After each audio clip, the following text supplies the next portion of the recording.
Oke, jadi nanti jelaskan apa perbedaannya ekonomi, economic sama ekonomik. Ya. Ekonomik yang terakhir itu maksudnya ekonomik.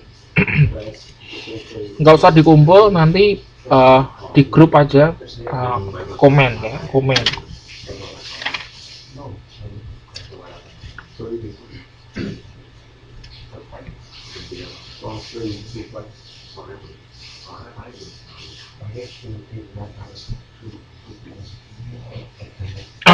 Oke, ini penting juga. 12.37. Anda boleh buka Mbak Mary 12.37. Ya, itu yang ini.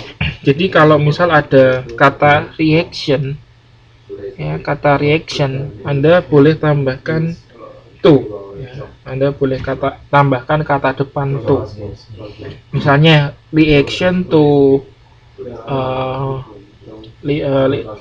misalnya reaction to the cultural atau apa gitu ya. Jadi untuk reaction Anda bisa tambahkan kata depan to.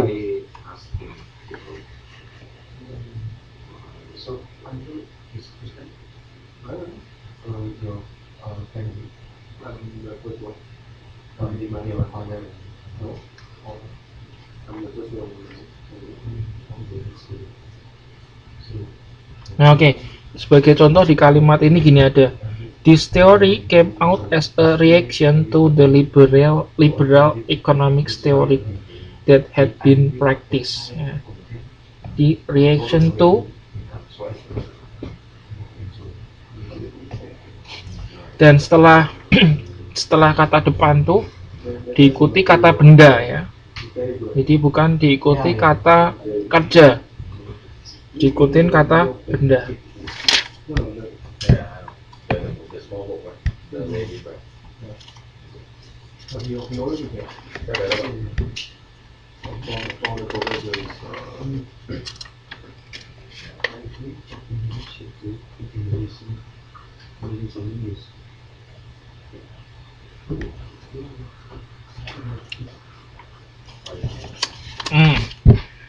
Lalu yang terakhir ini halaman 12.45. Nah, ini ada lagi ada lagi ya hal baru ya, bukan hal baru sih, hal yang sama mengenai tadi kolokasi yang tidak lazim ya, atau istilahnya marked collocations. Untuk pola kolokasi yang tidak lazim tadi catatannya kita perlu tambahkan apa, Mbak? Masih ingat nggak? Kita perlu tambahkan apa? Untuk pola kolokasi yang tidak lazim, nah, kita perlu tambahkan apa? Tanda baca apa tadi?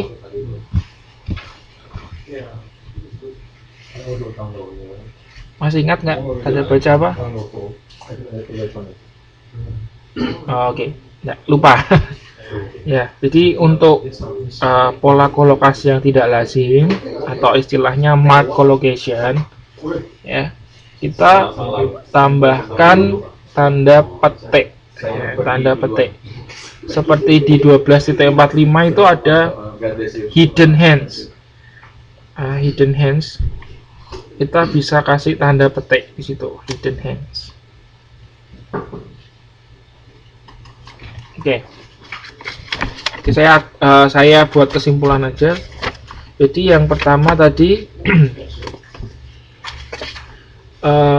kalau misalnya kita menjumpai kalimat yang complicated atau terlalu panjang dalam bahasa sumber, kita perlu sederhanakan. Nah, itu catatan yang pertama. Jadi nggak perlu takut untuk memecah-mecahnya menjadi kalimat kecil. Terus yang kedua, nah supaya kalimat tersebut yang kita penggal-penggal itu enak dibaca gitu ya, kita boleh menambahkan kata hubung ya, atau istilahnya cohesive devices. Ada beberapa kata hubung yang bisa kita pakai, misalnya due to, however, ya, moreover. Nah, itu kita bisa pakai untuk menghubungkan. Lalu masih lagi mengenai pola kolokasi. Nah, itu penting. Jadi penguasaan seorang translator untuk memahami pola kolokasi itu sangat penting sekali. Ya. Terus ada juga kita mengenal pola kolokasi yang tidak lazim atau mark collocation, ya, mark collocation. Nah, untuk pola kalimat yang tidak lazim itu kita perlu tambahkan tanda petik, ya, jangan lupa tanda petiknya. Terus ada beberapa hal yang perlu diperhatikan juga mengenai laras bahasa atau register, terutama terkait dengan vocabulary selection, pemilihan vocab yang tepat.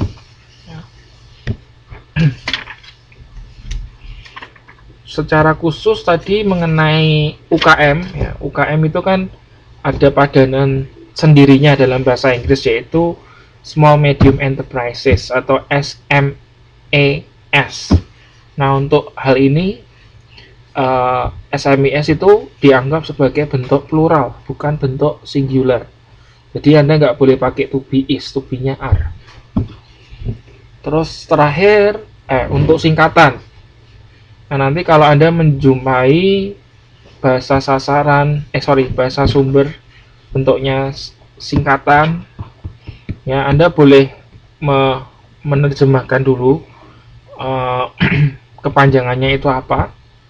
Supaya lebih jelas lagi, Anda kasih tanda kurung buka, Anda berikan singkatannya itu apa.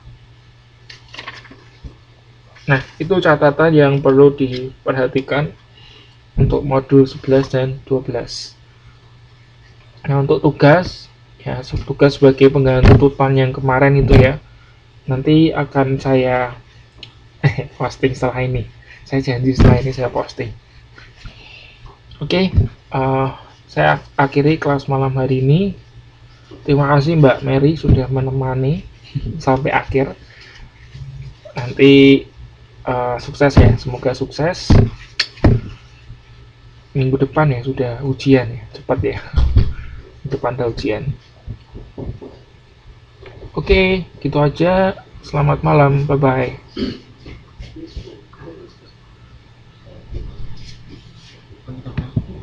Saya paham, makanya saya juga paham.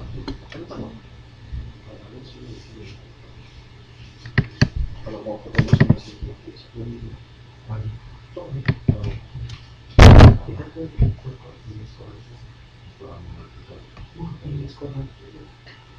Jadi sama kalau bapak pulang malam itu hari ini. Bapak kemarin juga ngomongnya pulang malam. Yang langsung toko saya, toko. Kalau itu besok kan ini nanti jam 5 ya. Jam 5 selesai. Bapak naik ini dong, saya kantor besok. Saya mau kalau sudah